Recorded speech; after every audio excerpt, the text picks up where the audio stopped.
오늘날 국내외가 아주 정세가 아주 어수선해요. 그래서 우리가 지금 상당히 혼돈 속에 있게 되어 있는데 또 있고요. 또 우리는 그렇지 않다고 저는 생각하고 있어요. 이 어수선한 것이 왜 어수선해요?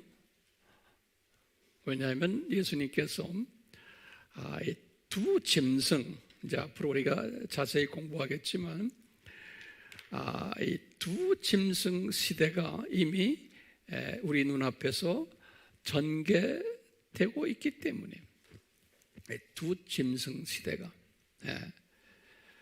그렇기 때문에 이 두 짐승 시대는 여러 가지 일들이 일어나게끔 되어 있지만 불의가 우리 기독교인들이 생각하는 불의만이 아니고 비기독교인들의 볼 때도 불의로 보이는 이런 일들이 일어나게 되어 있어요.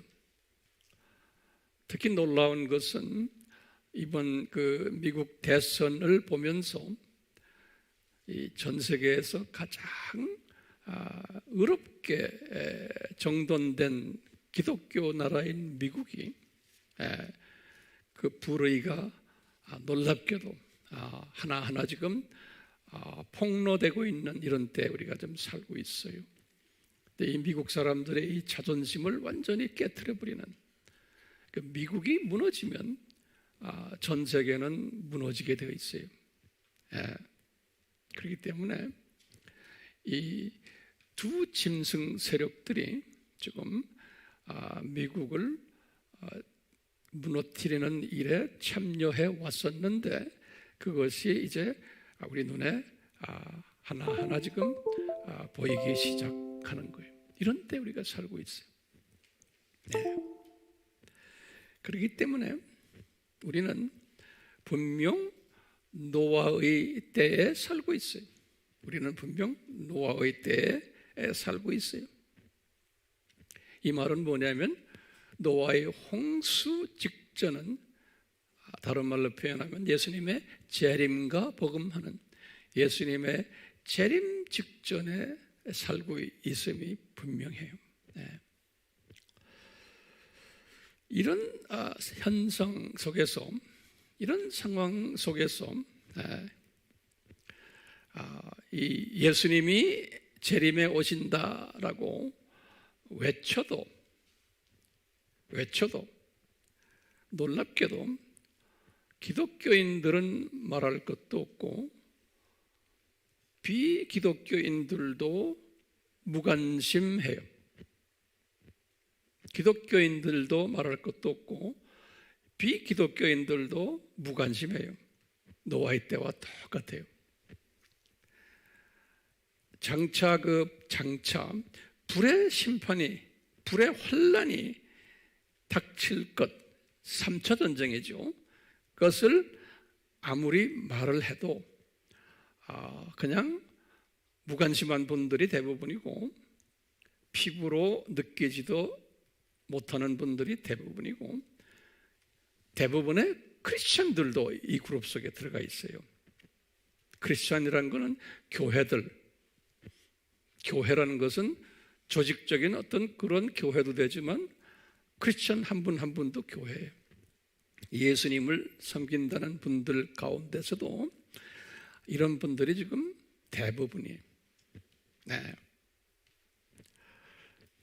특히 복음주의라고 자칭하는 분들도 이 그룹 속에 들어가 버려요. 대부분의 복음주의라고 말하는 사람들도 재림 이야기 별로 관심 없어 해요.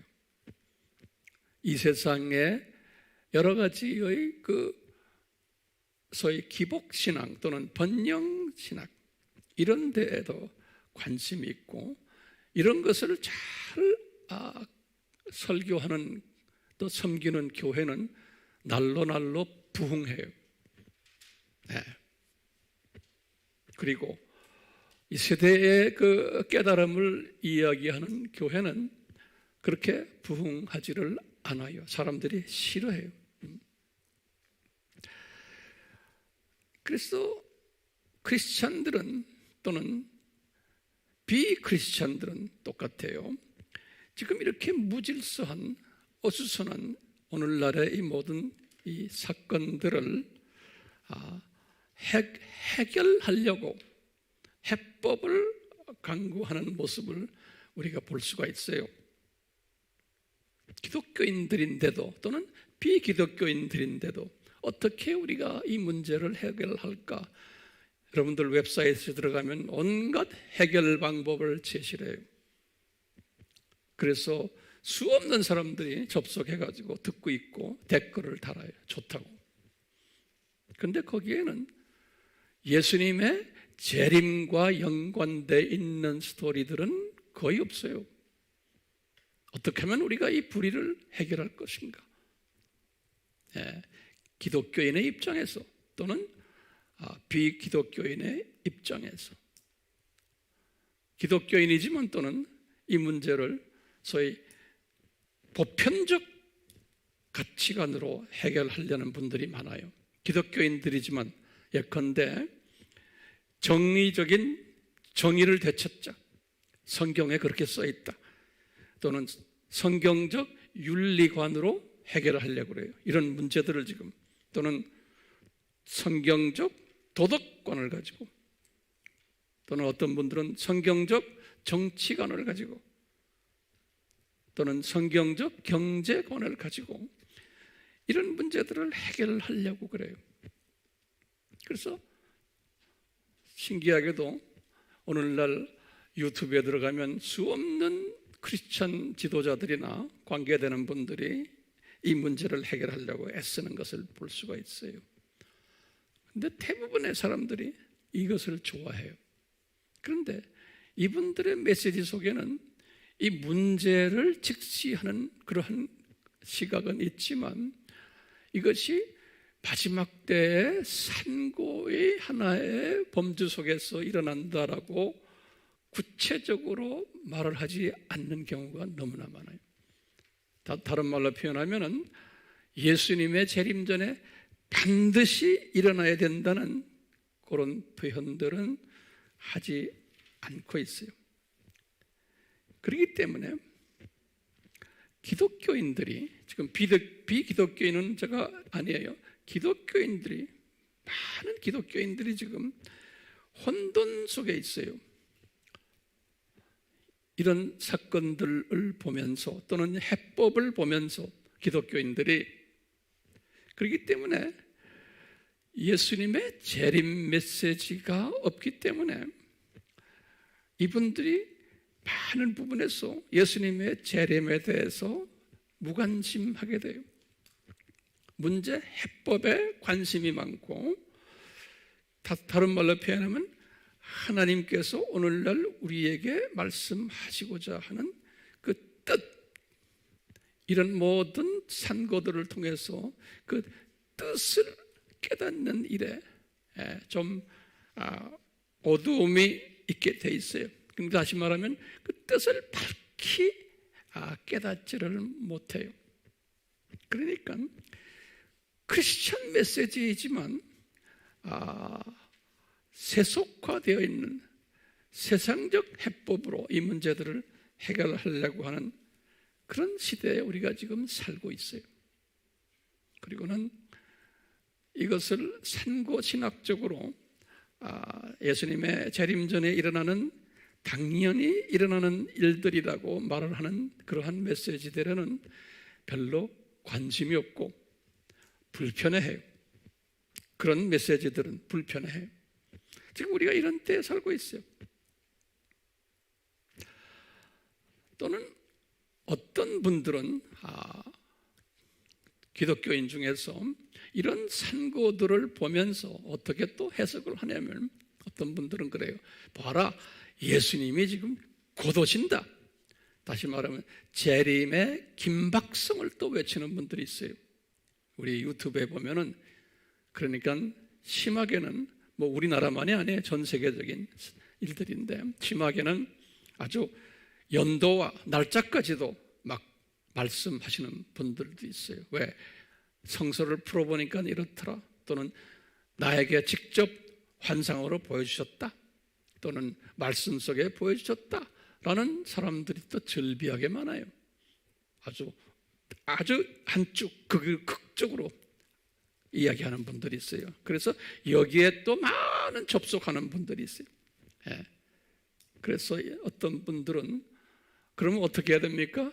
재산도 팔고 직장도 그만두고 이제는 어디 가서 조용히 숨어서 살아야겠구나, 그리고 열심히 기도하면서, 이런 분들도 과거에 많이 있어 왔지만 요 근래 와서 그것이 또 점점 더 심해지고 있는 이런 때에 살고 있어요. 우리가 이런 분들을 어떤 신학을 종말론 가진 분들인가 하면, 다는 아니지만 일부 세대주의 사상을 가진 분들이 이런 사상을 가지고 있어요. 재림 임박설이. 그래서 심하면은 연도까지도 이야기하는 분들이 있어요. 그래서 이제 이런 세대주의 분들이 다가 아니에요. 일부가 그래요. 아주 좀 이런데 전문적으로 심하게 연구하는 분들이 있어요. 심하게 연구한다는 말이 좀 이상하네. 제가 말을 잘못한 것 같아. 뭐라고 열심히 연구하는 분들이 있어요. 예수님의 재림을.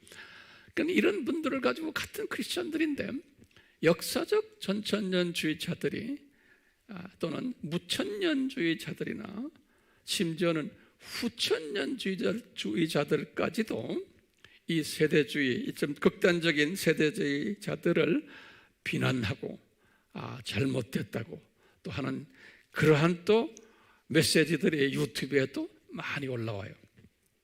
그러니까 이게 상당히 혼돈스러운 시대에 우리가 살고 있음이 틀림없죠. 우리가 상당히 혼돈 시대에 살고 있어요. 자, 그러면 여러분들이 저에게 이제 물어볼게요. 황 목사님은 어떤 입장에 있습니까? 분명히 이제 물어볼 거예요. 안 물어보는 사람은 이상한 사람이에요. 그러면 우리는 어떤 입장에 있는가? 그러면 적어보세요. 우리는 분명 지금 예수님의 재림 직전에 살고 있음이 틀림없어요. 그런데 연도와 날짜, 이것은 우리는 몰라요. 언젠지 몰라요. 그렇지만 분명 가까이 와 있다는 것은 우리는 알 수 있어요. 왜 그럴까요? 우리가 지금 공부했죠? 항상 8가지의 그 시나리오들 기억나시죠? 우리 잘 모르는 분들은 우리 웹에 들어가서 공부하시길 바라요. 이 8가지 시나리오가 지금 우리 앞에서 전개되고 있다는 것을 우리가 아는 사람들이, 그것을 우리가 눈으로 보고 있는 사람들이에요. 그렇기 때문에 예수님의 재림이 가까이 와 있다는 것을 우리는 능히 알고도 남는 사람들이에요. 그렇지만 이 8가지 시나리오들이 언제 끝날지 그건 나도 몰라요. 나도 모르겠어요. 그렇지만 우리가 이 8가지를 잘 보면서 이제 이 세대를 잘 구별하시기를 바라요. 이 8가지 시나리오 중에서 가장 그 첫 번째로 우리가 공부해야 될 부분이 뭐냐면, 우리가 요새 공부하는 요한계시록 7장 1절에서 3절의 말씀이에요. 이 8가지 시나리오 중에서 이 부분을 오늘 우리가 좀 자세히 공부하려고 그래요. 그동안에 공부해 왔지만 요한계시록 몇 장 몇 절에 7장 1절에서 3절에, 자, 여기에 나오는 아이디어들이 있죠. 하나님의 종들인데, 요한이 이렇게 보았어요. 하나님의 종들을 보았는데 그분들이 하나님의 도장으로 이마에 탁 인을 받고 있더라, 이런 말이 하나님의 종들인데 그 모습을 본 거예요, 요한이. 그래서 오늘 이 시간에는 그 하나님의 종들인데 이마에 인을 받은 종들, 자, 그분들이 누군가 한번 보세요. 여기 보면 하나님의 종들이, 하나님의 종들, 복수의 종들, 이마에 인을 받은 사람들이, 이렇게 하나님의 종들. 우리 계속해서 봤지만 제가 보면 이 사람들이 누구예요? 이렇게 질문해요. 이 사람들이 누굽니까? 오늘날, 지금 오늘날이에요. 오늘날 누구예요? 그러면 처음에 뭐예요? 유대인 몇 명에? 14만 4천 명에. 유대인 14만 4천 명에. 이 성경 구절은 계시록 7장 1절에서 4절에서 8절이 유대인 14만 4천 명이. 그 다음에 이방인 14만 4천 명이. 요건 계시록 14장 1절에서 5절에, 또는 이제 우리가 좀 있으면 공부하겠지만 계시록 7장 1절에서 17절에 보면 나와요. 7장 9절에서 이렇게. 자, 보세요. 이 하나님의 종들인데 오늘날 이마에 인을 받은 하나님의 종들이 크게 둘로 구분을 하는 거예요. 그러면 이 14만 4천은 뭔가? 14만 4천은 그러면 제가 이걸 문자적으로 보지 않고 이거는 하나의 상징이나 또는 영적으로 많은 사람들이다, 이렇게 우리가 해석을 일단락 한번 해봐요. 이제 다음에 내가 때가 되면 더 자세히 설명해 드릴 거예요. 문자적으로 14만 4천으로 보지 않는 게 좋을 것 같아요. 과거에 저도 그렇게 보아왔는데 조금 새로운 깨달음을 제가 좀 받았어요.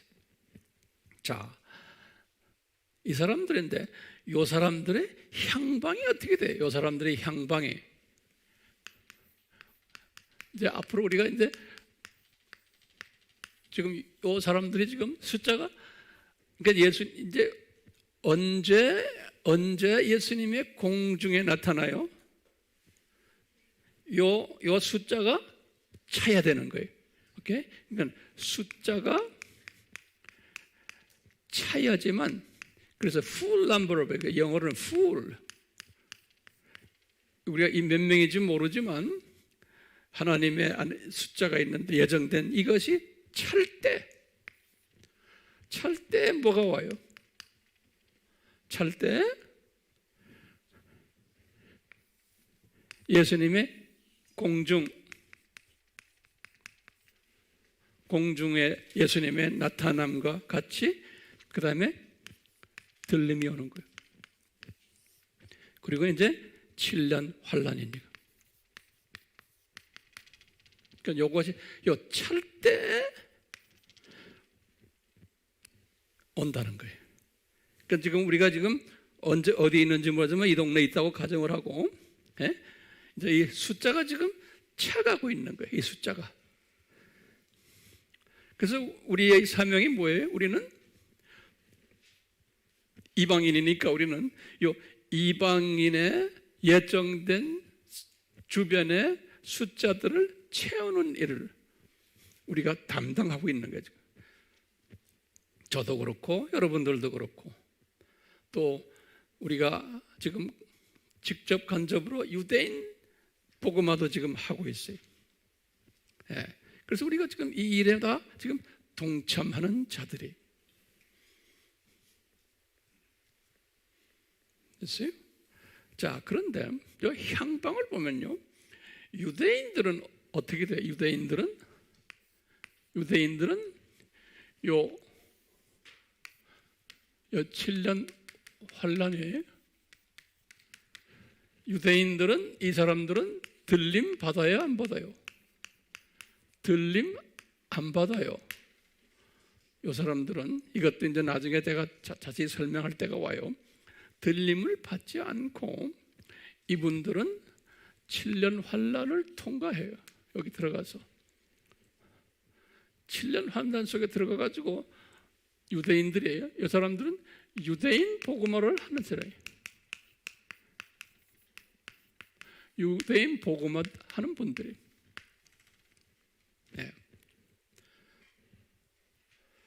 그래서 그것을 우리가 어떻게 아느냐? 어떻게 아느냐 하면요, 계시록 11장에 보면은, 나중에 또 자세히 공부할 거예요. 두 증인이 나와요. 두 증인들. 예. 두 증인들이 나오는데, 이 두 증인들을 뭐라고 말씀했냐면, 두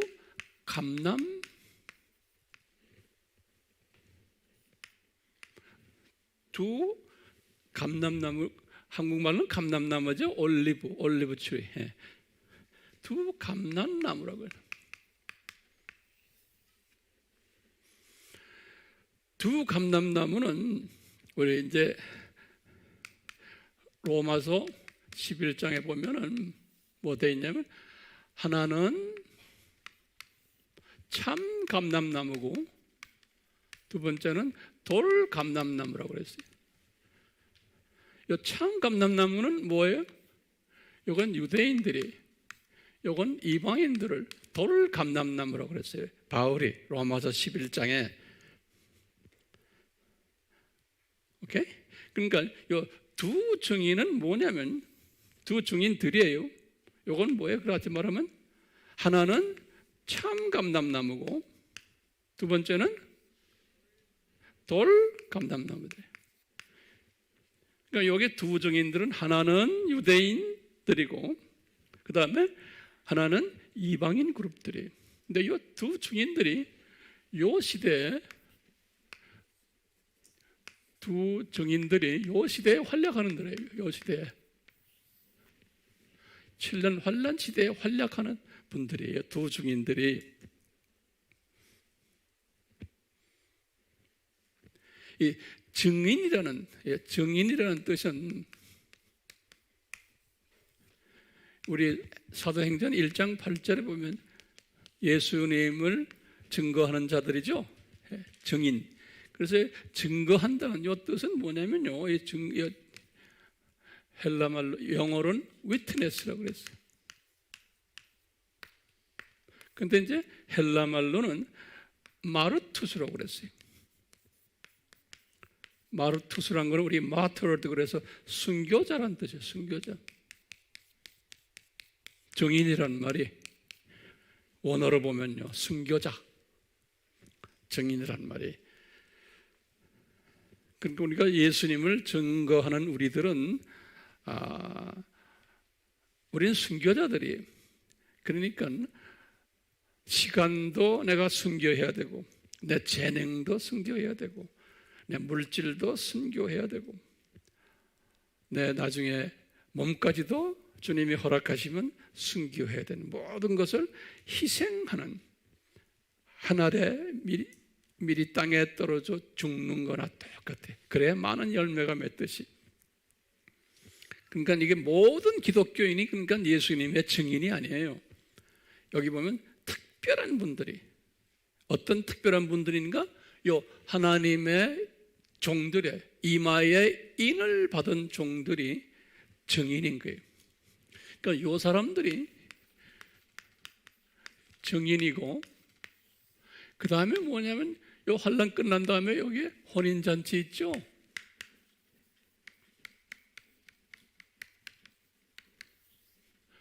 이 모든 분들이 다 이 증인들이 예수님의 신부가 되는 혼인잔치에 참여하는 자들이에요. 이 하나님의 종들이 이마에 인을 받은 사람들은 증인이고 최종적으로는 혼인잔치에 참여하는 분들이, 이 분들이 요거 잘 따라오세요? 여기 조금 복잡하니까 그래서 내가 지금 칠판에 쓰는 거예요. 자, 보세요. 지금부터 조금 복잡해져요. 잠깐 봐요. 복잡하다고 미리 말해놓으면 겁나가지고 여러분들이. 자, 보세요. 요 유대인들은 들림 받지 않고 됐어요? 뭐 해요? 요때 7년 환란 때 유대인 복음화를 하는 사람들, 유대인 복음화를 하는 사람들이. 예? 근데 요 사람들이 7년 환란 때 하는 걸 유대인 복음화 하는데 요 계시록 11장에 지금 여기 11장에 보면 두 증인들이 나타나는데 요 중에 첫 한 증인이 누굴까요? 요게 유대인인 거예요. 유대인 증인이. 또 한 증인은 누구예요? 예? 이방인 증인들이.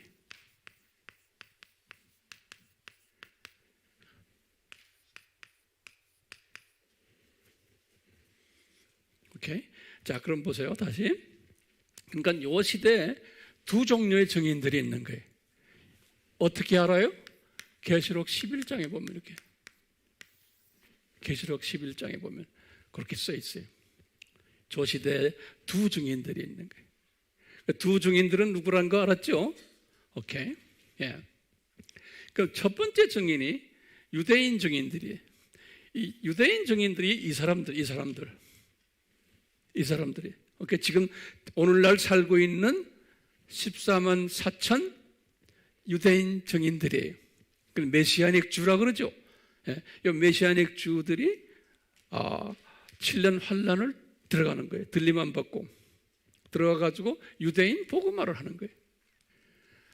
그러다가 이제 계시록 11장에 보면은 제가 이제 계시록 11장 때가 되면 자세히 설명할 때가 와요. 그렇죠? 오늘 대강만 알으세요. 11장에 보면 요 증인들이 유대인을 향해서 복음을 전하다가 죽임을 당한다고 그랬어요. 오케이? 죽임을 당하다가 3일 있다가 부활한다고 그랬어요. 그래서 많은 사람들이 그 부활하는 모습을 본다고 그랬어요. 부활하고는 하늘로 들림 받는다고 그랬어요. 이 사람들이 그걸 요한이 본 거예요. 다시 말해요. 지금 증인들 중에 한 증인이, 두 증인 다가 그렇지만 지금 유대인 증인들이 유대인 복음화를 하다가 어떻게 돼요? 순교당해요. 오케이? 순교당했다가 3일 만에 부활하는 거예요. 그 모든 사람이 다 보는 놀래 자빠지는 거예요. 예. 그러다가 하늘로 들림 올려받는 거예요. 계시록 11장에 보면 그 소리가 나와요. 그리고 요한이 그걸 본 거예요. 그러니까 이분들이 하늘로 올라갔다는 건 무슨 이야기예요? 예? 요 혼인잔치에 참여한 거예요. 혼인잔치에.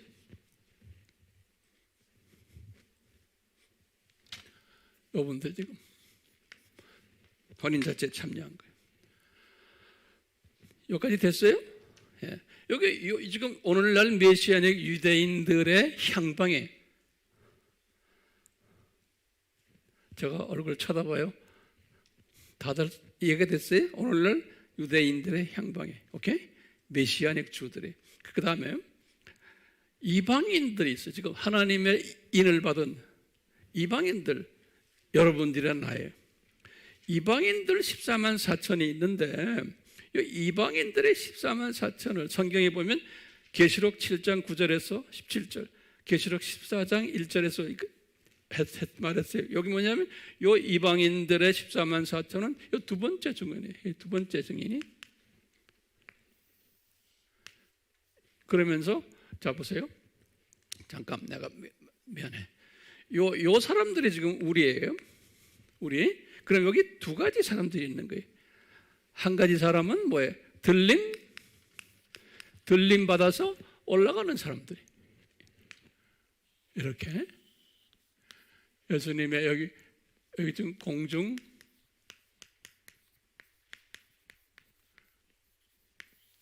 재림 때 들림 받아서 올라가는 첫 번째 사람이 있어요. 저나 여러분들 여기에 다 가고 싶어 하죠? 네, 한 사람만 빼고요. 자, 두 번째 그룹이 뭐냐면 여기 이제 순교자 그룹들이에요. 순교자 그룹들은 7년 후나 통과해요, 안 해요? 통과해요. 예. 요 통과하는 요 사람들이 뭐냐면 요 두 번째 이방인 정인들이 요 사람들이. 알겠어요?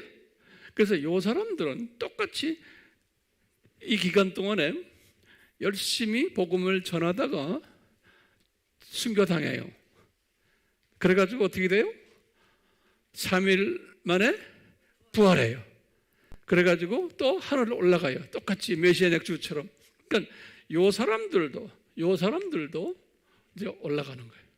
어디로 올라가요? 혼인잔치에.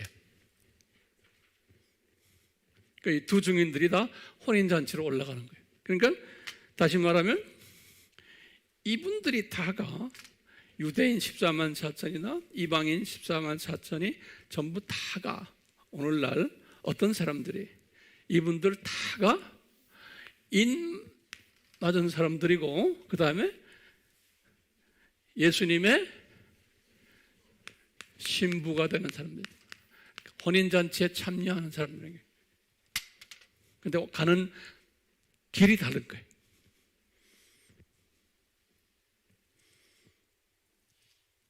정돈 됐어요? 가는 길이 다른 거예요. 그런 의미에서 다시 한번 제가 물어봐도 되겠나 모르겠네. 순교자 될 사람이 있어요? 한 사람이요. 계속 한 사람이에요. 할렐루야. 오케이. 자, 그러면요. 오늘 제가 무슨 이야기를 하려고 그러냐면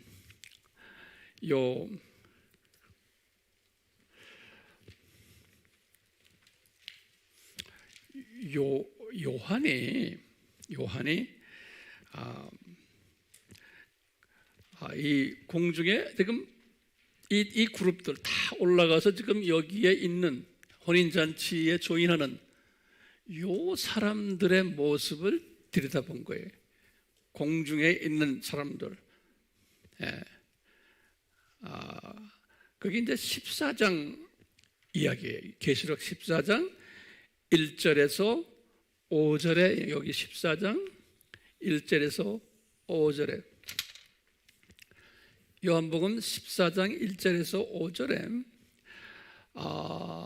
이제 이방인의 모습이지만 유대인까지 다 나중에 유대인 모습도 다 포함되겠지만 이 14장 1절에서 5절은 이방인들 중에서 공중에 있는 예수님과 같이 있는 사람들의 모습을 딱 보여준 거예요. 보니까 이 요한이 다 깨달은 거예요. 이 사람들이 누군가? 요한이 깨달은 거예요. 그 깨달은 것을 요한이 14장 1절에서부터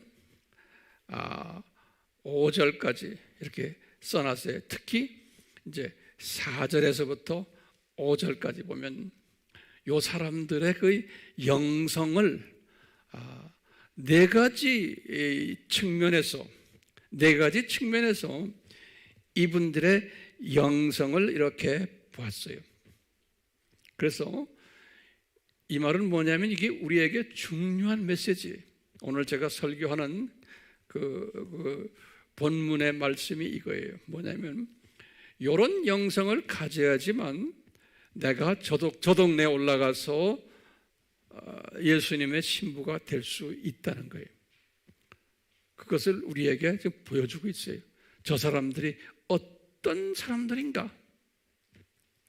그래서 우리가 지금 이 시대에 살고 있으면서 저쪽 높이 올라가서 예수님의 신부가 되려면은 지금 여기에서 이제 설명하는 요 모습의 사람이 돼야 되는 거예요. 그런 사람이 되려고 저도 마찬가지고 오늘 제가 간단하게 이분들의 영성을 네 가지로 이렇게 보여주셨어요. 네 가지로. 그래서 이제 첫 번째 영성이 뭐냐면 요 사람들 딱 보니까 여자들과 더불어 더럽혀지지 않은 처녀들, 동정녀라고 첫 번째는 여자들과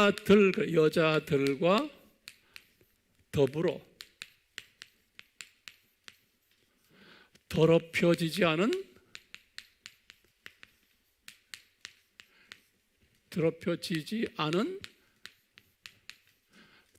동정녀들, 처녀들, 영어로는 virgin들이에요. virgin. 이 사람들이 그렇다는 거예요. 예. 자, 그러면요, 이 단어들을 우리가 하나씩 봐야 돼. 이 여자들이 누군가요? 여자들.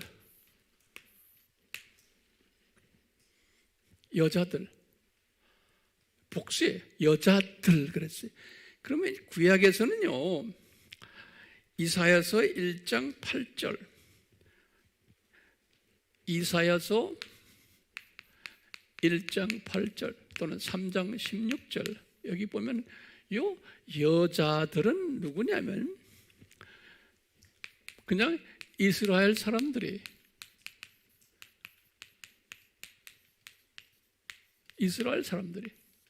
그러니까 신약에서는 누구예요?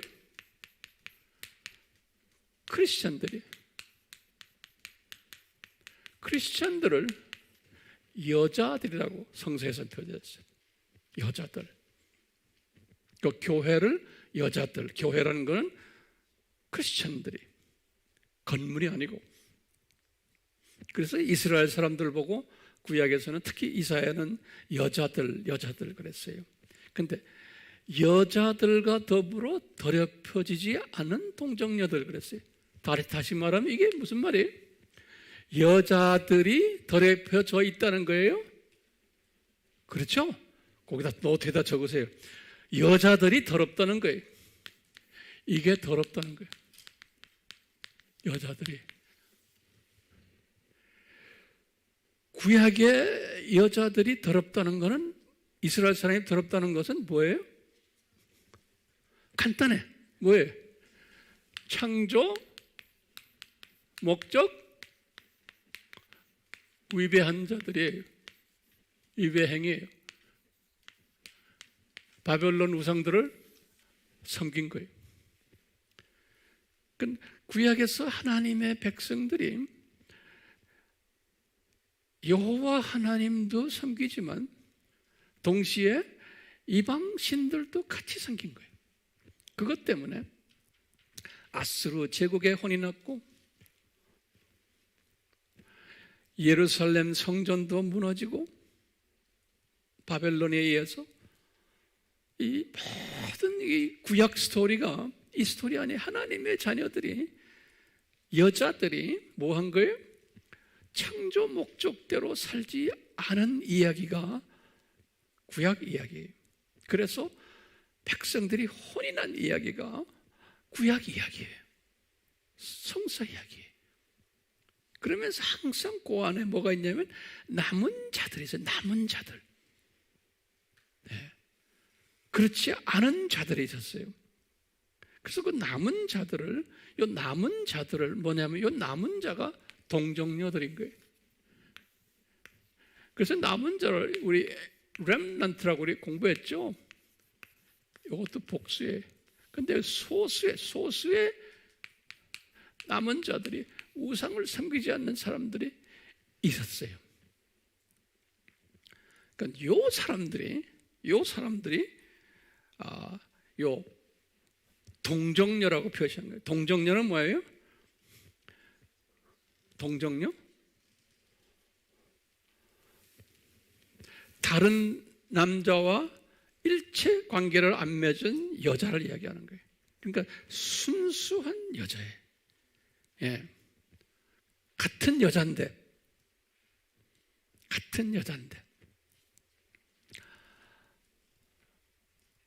바울이 똑같이 그래.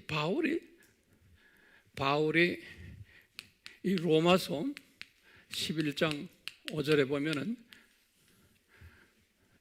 예수님께서 바울에게 그랬어요. 바울아, 너도 오늘날 소수 남은 자다 그랬어요. 그 당시에 기독교인들이 많은데 너도 소수의 남은 자다.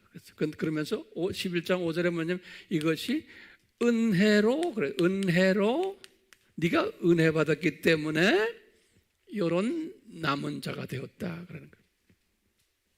이게 중요한 개념이에요. 똑같이 지금 공중에 올라간 저 사람들이 어떤 사람이냐? 그러니까 여자들과 더불어 더럽혀지지 않은 동정녀들이다. 다시 말하면 저 사람들은 뭐예요? 아주 깨끗한, 기독교인 중에서 아주 깨끗한, 우상 섬기지 않는 그런 여자들이다 그러는 거예요. 그러니까 여기에서 이제 우리가 탈락할 사람들이 굉장히 많아요. 우리 교인들은 안 그러길 바라지만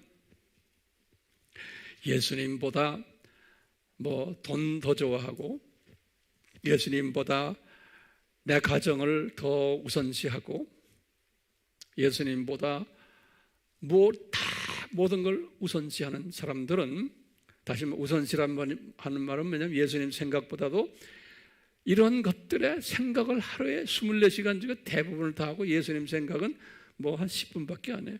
그러면 우상 섬기는 사람들이에요. 예수님께서 그랬잖아요.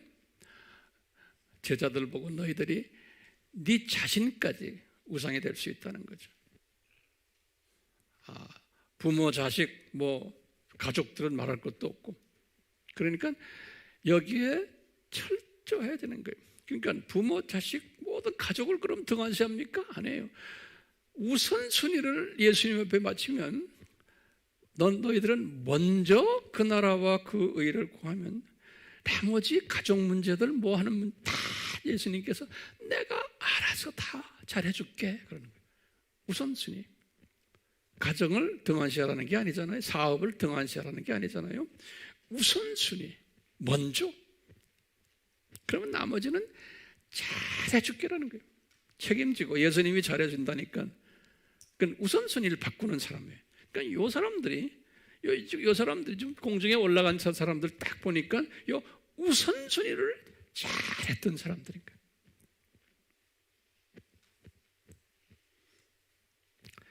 여기에 우리가 어떻게 자신 있어요? 그렇기 때문에요. 두 번째를 또 말씀해 주세요. 네.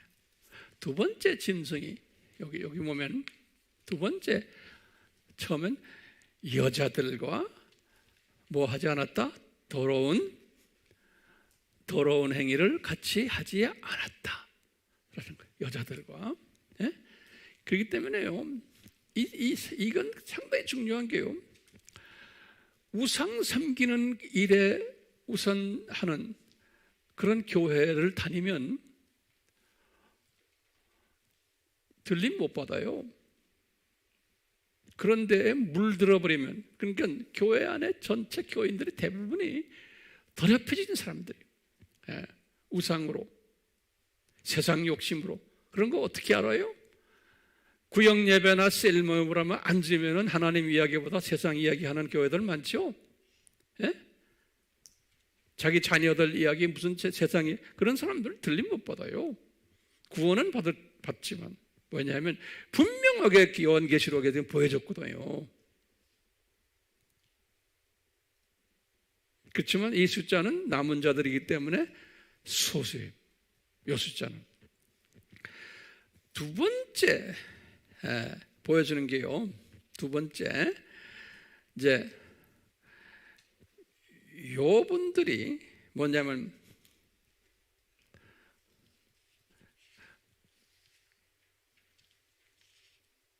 내가 다른 말들을 다 생략하고, 자, 두 번째로 보여주는 게 뭐냐면 어린 양이 어디로 가든지 따라다니는 자들이었다 그랬어요.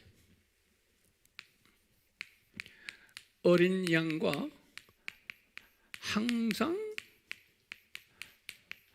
동행했던 사람들이, 동행했던 분들은 했던 여자들이, 어린 양과 항상 동행했던 여자들이. 그러면 그 동행했다는 성서에 보면은 항상 하나님과 여호와와 동행한 자들이 많지만, 동행했다는 말을 성서에서 기록한 두 대표적인 사람들이 있어요. 첫째가 누구냐면요, 첫째는 에녹이, 창세기 5장 22장에서 창세기 5장 22절 23절이, 에녹은 무드셀라를 낳은 후 300년을 하나님과 동행하다가 365세에 들림받았느니라 그래. 들림받았다 그랬어요.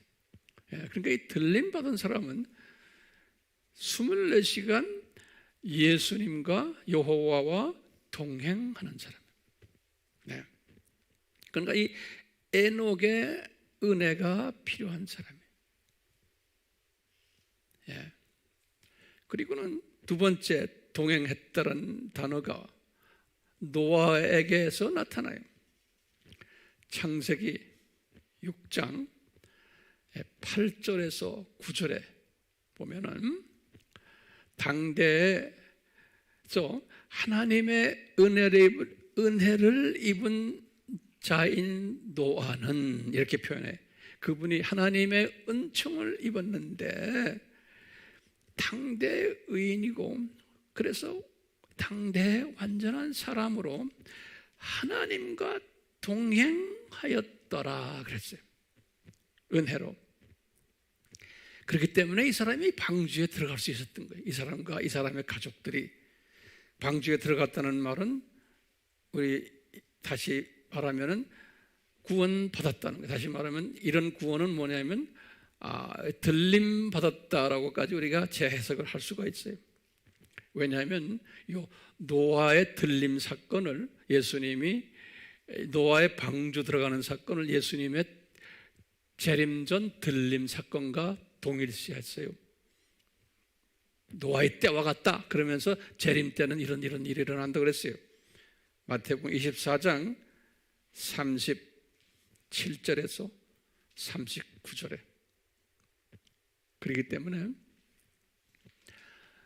이 들림 받는 사람은 첫째, 우상 섬기지 말아야 되고 동정녀가 되어야 되고, 두 번째는 뭐예요? 항상 예수님과 24시간 동행하는 사람이에요. 주일 예배만 참석하는 게 아니고. 이 동행하는 사람은 은혜 받은 사람이에요. 그렇죠? 이 동행한다는 말은 그냥 동행하는 게 아니죠. 이분의 말씀에 항상 귀를 기울이는 거예요. 그래서 우리가 손가락 예화 들고 제가 빵 예화를 들었어요. 이분의 말씀을 첫째 뭐 해야 돼요? 들어야 되고, 말씀을 읽어야 되고, 이분이 하신 말씀을. 그거를 끝나면 안 되죠. 우리 자꾸 잊어버리니까. 그 다음에는 그것을 써야 되고, 여러분들 좀 쓰고 있잖아요. 세 번째는 뭐예요? 공부해야 되고, 공부만 해서는 안 되죠. 그것을 암기해야 되고, 암기하려면, 예수님의 말씀 암기하려면 가장 좋은 방법이 가르치는 거예요. 나눠야 돼요. 가르쳐주면 이것이 암기가 돼요. 그 다음에 뭐 해야 돼요? 그것을 항상 묵상하는 거예요. 이게 예수님과 동행하는 거예요. 묵상하다 보면은 동행하기 때문에 이분의 말씀에 내가 순종하게 돼 있어요. 그러니까 자동적으로 순종이 따라오는 거예요. 네. 그러니까 이 과정을 경험하지 않고 그냥 순종하려면 이게 안 돼요. 할 수가 없어요. 불가능. 그렇기 때문에 단계가 있어요. 여자들과 더불어 더럽혀지지 않고, 그러니까 우선순위를 똑바로 해놓고는 그 다음에 어린 양과 동행하는 사람. 지금 오늘 들림받은 사람들이 그런 모습이라는 걸 보여주는 거예요. 그 다음에 세 번째는 뭐라고 또 써 있냐면요, 세 번째는 그들의 입에서 교활함을 찾아볼 수 없다 그랬어요. 그들의 입에서 교활함을 찾아볼 수 없다 그랬어요.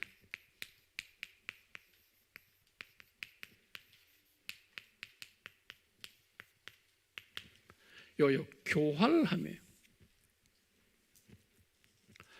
요 교활하다는 말을요, 제가 원어로 드리면 그렇고, 영어로는 어떻게 표현하냐면, 영어로는 영어 성경마다 조금씩 다르지만, 영어로는 크래프티라는 거,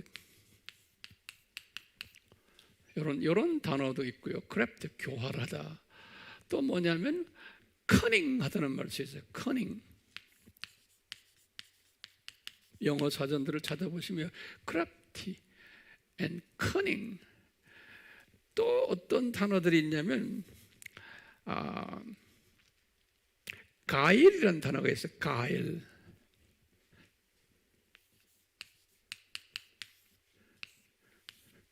이 단어가 어디에 대표적으로 나오냐면 창세기 3장 1절에, 창세기 3장 1절에 뱀을 가지고 이야기할 때, 뱀은 많은 동물들보다, 그렇게 동물이라고, 많은 동물들보다 교활하다 그랬어요. 뱀이. 그러면 이 동물들이라는 게 말이죠, 뭔가 하면 이제 베드로는 이 동물들을 뭐라고 하냐면, 베드로후서 2장 22절이나 이런 데 보면은 동물들은 뭐예요? 사탄의 자녀들을 일컬 때 동물들이라는 표현을 했어요. 사탄의 자녀들을 일컬 때. 그러니까 이 뱀은 사탄의 자녀들의 왕초예요. 그러니까 이 교활하기 제일 교활하다는 거예요. 그럼 이 교활하다라는 말은 뭐냐면요, 뱀은 혀가 몇 개예요? 혀가 2개가 있죠. 갈라진 혀 있죠. 이게 신기해. 하나님께서 그렇게 다 우리에게 보여주셨어요. 이 교활하다는 것은 뱀이 혀가 2개 있듯이 이 2가지 말을 하는 사람이에요. 진리만 말하는 게 아니고 상황에 맞춰서 말했다가 요 말했다가 저 말도 하고, 상황에 맞춰서 말이죠, 제 말 다 하는 게, 자기가 하고 싶은 말 그때 거짓말도 하고 필요에 따라서. 그러니까 2 혀를 가지기 때문에 교활한 거예요. 거짓말을 해놨지만 상황에 따라서 또 딴소리하고 그럴싸하게 또 말을 바꾸고, 양심에 가책이 없는 게, 지금 이런 사건들은 지금 일루미나티 그룹들, 프리메이슨 그룹들, 또 이 제수잇 그룹들, WCC 그룹들, 이게 다 이런 짓 하는 거예요.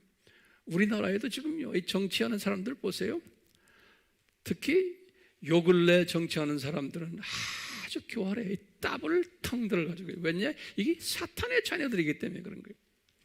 거짓말을 해놓고도 이것을 뻔뻔스럽게 변명을 하고는 지가 거짓말한 거에 대해서 정당화를 해요. 그 세상이 그렇게 돼버렸어요. 언론들도 다 그렇게 지금 변질돼 가고 있고,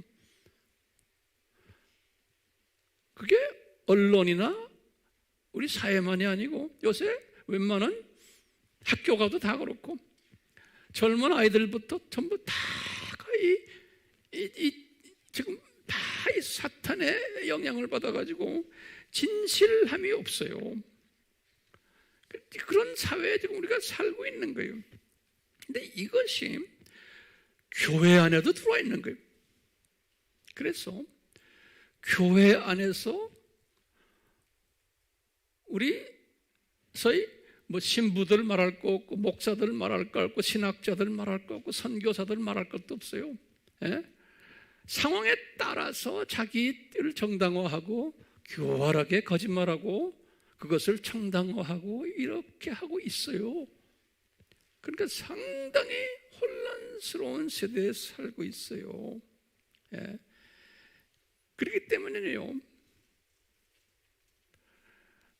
우리 이제 앞으로 우리 공부하겠지만 두 짐승 중에 두 번째 짐승이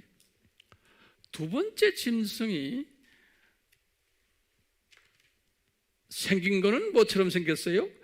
양같이 생겼어요. 그런데 뿌리 두 개 있죠? 우리 다 공부했잖아요. 그런데 말은 무슨 말과 용같이 말한다 그랬어요. 용같이 말한다. 그러니까 두 번째 짐승이 우리 공부할 때 나중에 자세히 볼 때 이렇게 여러분들 알게 되게 이 두 번째 짐승은 뭐예요? 로마 가톨릭의 교황과 그 밑에 예수회와 WCC라고 그랬죠.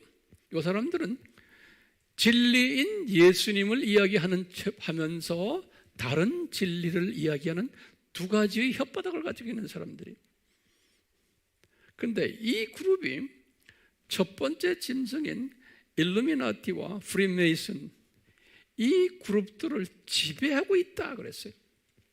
다시 말하면 이 두 번째 짐승이 더 능력이 있고 파워가 있는 그룹이에요. 성서에서는 그렇게 요한이 그렇게 말했어요.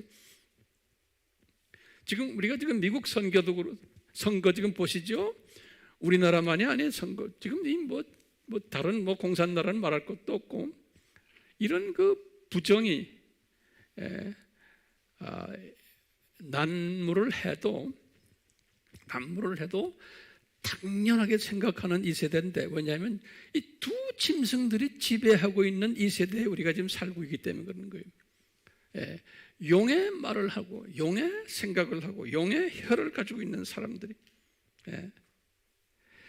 그렇기 때문에 이 첫 번째 짐승이 누구의 휘하에 있다고요?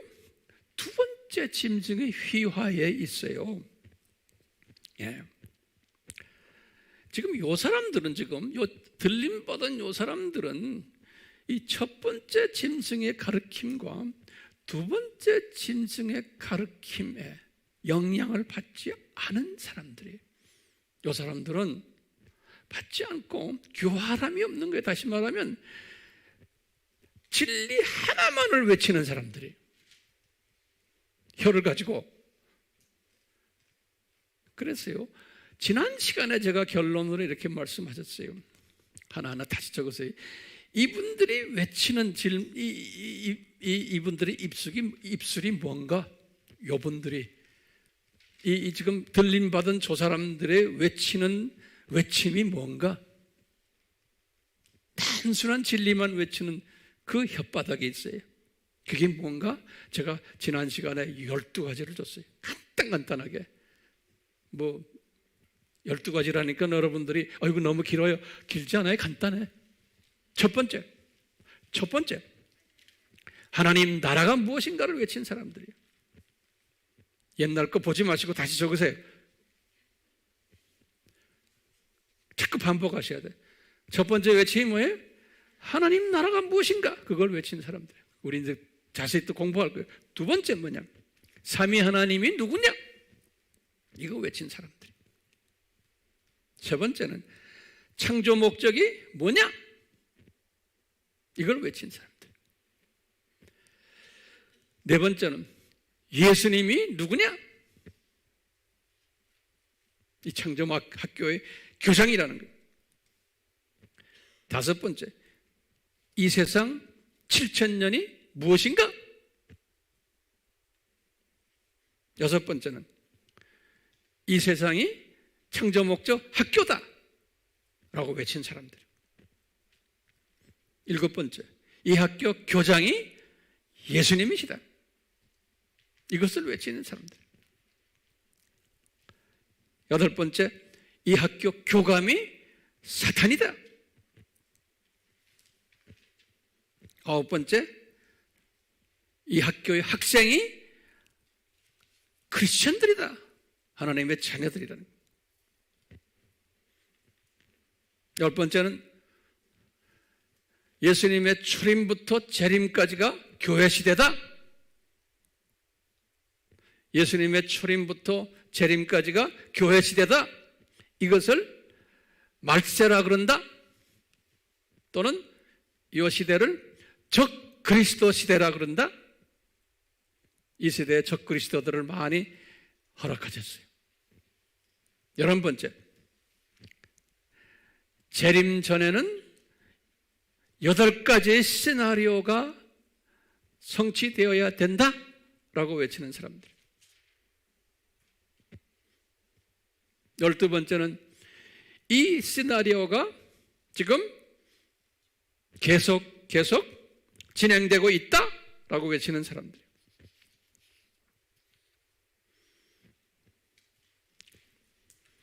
요 입을 가진 사람들이 저 들림 받고 있다는 거예요.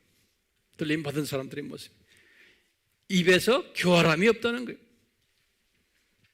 세상적인 윤리도덕적인 이슈가 아니에요.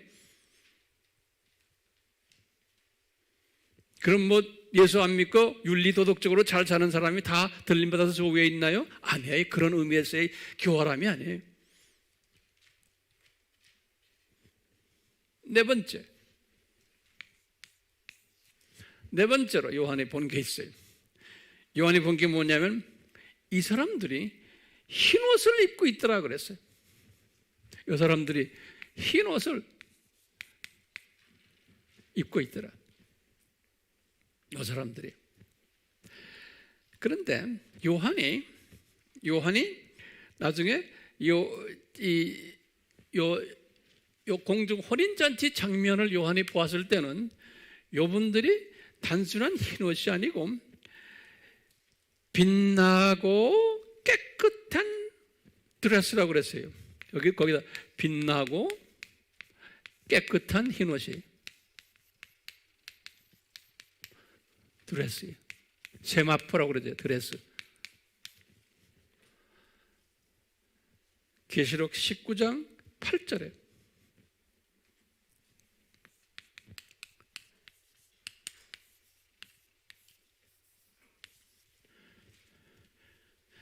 자, 어떻게? 우리 아바에서 공부 많이 했어요. 깨끗하다는 것은 왜 깨끗해요?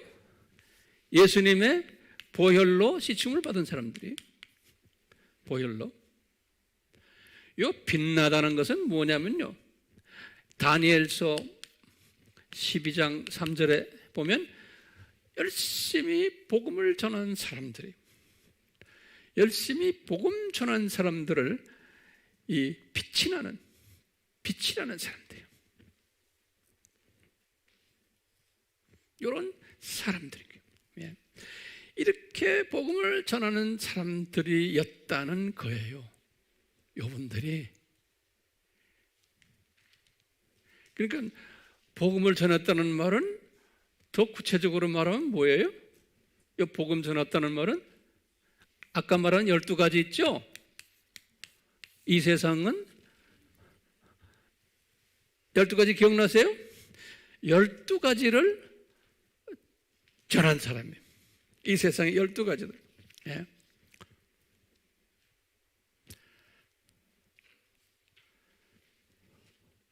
여기 제가 칠판으로 써주니까 도움이 되죠? 예. 그냥 말하는 것보다. 그렇죠? 그러면 이게 분명해요. 저나 여러분들이나 우리 비대면으로 보는 분들, 머지않아 우리는 이 들림받는 사건이 일어날 터인데,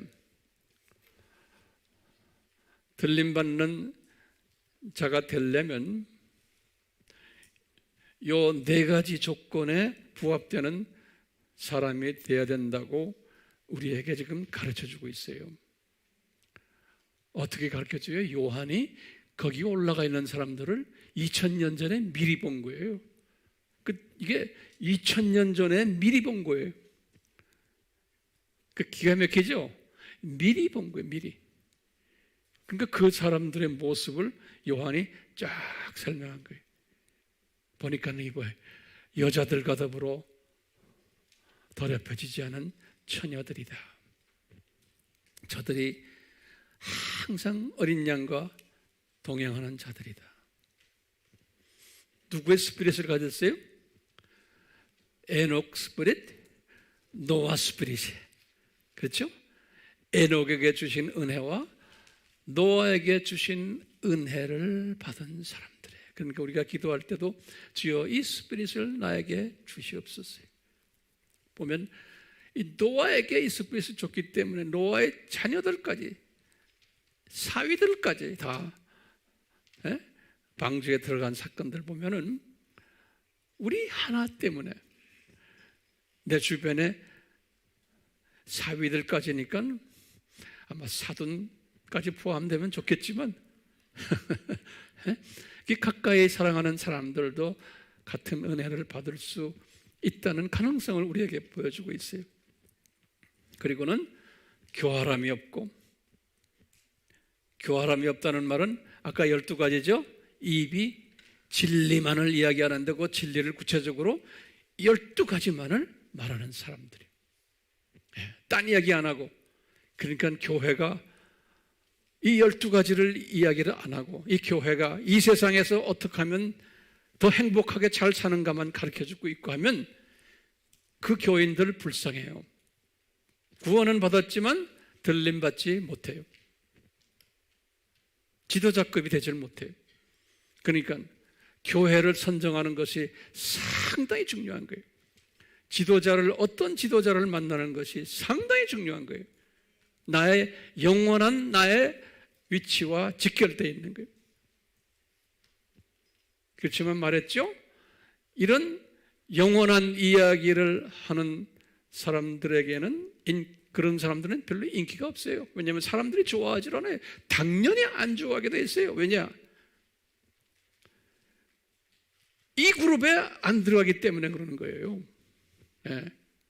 이 그룹에 들어가는 사람들은 소수 남은 자들이, 그렇기 때문에 이 소수 남은 자들만 좋아하게 돼 있어요. 그게 주님이 우리에게 가르쳐 주시는 거예요. 그렇기 때문에 우리는 지금 이 시간에 요 4가지 한번 외웁시다. 그리고 묵상하시고, 그러기 위해서는 항상 이쪽 부분 있잖아요. 하나님의 종들, 이마에 인침받은 이 하나님의 종들은 누구냐? 그러면은 어때요? 유대인 14만 4천, 또 이방인 14만 4천. 그런데 이 유대인들은 어떻게 해요? 들림받지 않고 환난 속에 들어간다. 그래서 이 사람들은 유대인 복음화를 한 후에 순교 당하고 나중에 부활해서 어디로 간다? 혼인잔치에 같이 간다는 거예요. 그러니까 이분들은 높은 사람들이에요. 이 순교자 그룹들은. 또 이방인 중에서도 일부가 순교자 대열에 있는 사람들도 이 과정을 그대로 겹쳐서 혼인잔치에 올라간다는 게. 그러니까 이제 우리 이 그룹 중에서 우리 상원 형제가 제일 높을 것 같아. 나보다도 더 높을 것 같아. 그런데 그 위에 올라간 사람들의 모습을 요한이 딱 보니까 이 사람들이 어떤 영성을 가졌던 사람입니까? 라고 성령님께서 요한에게 쫙 보여주는 거예요. 이게 이 4가지의 모습을 가진 사람들이다, 그러시는 거예요. 아멘.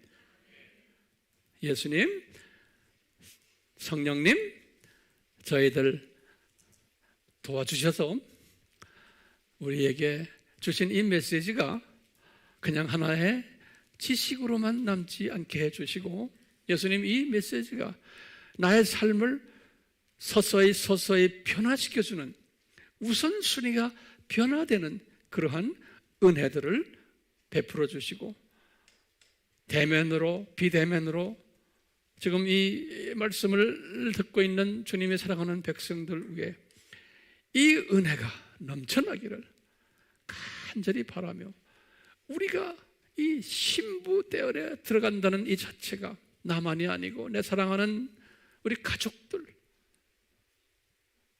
심지어 사돈 때까지도 이 은혜를 받는 주님, 이 은혜를 우리에게 베풀어 주시고 우리의 삶을 통해서 크게 영광 받아 주시옵소서. 예수님의 이름으로 기도드리옵나이다. 아멘. 아멘.